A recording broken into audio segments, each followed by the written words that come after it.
How to use Halifax Card on phone. Hello and welcome back to our channel. In this video presentation, I'll show you on how to use your Halifax card on your phone.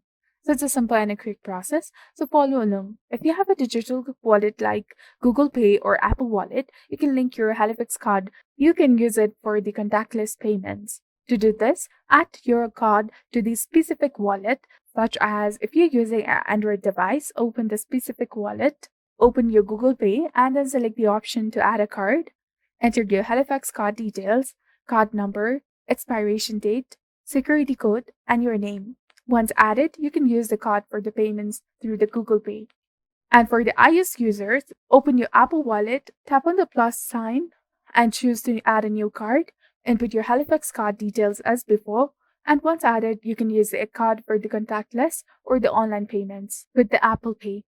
By linking your Halifax card to the digital wallet, you can conveniently make payments using your phone. So this was all about how to use Halifax card on phone. If you found this video to be informative, do not forget to like, comment, share, and subscribe to our channel for more amazing tips and tutorials. And don't forget to hit that bell icon to stay updated with our latest contents. Thank you for your viewership and support. See you in the next one.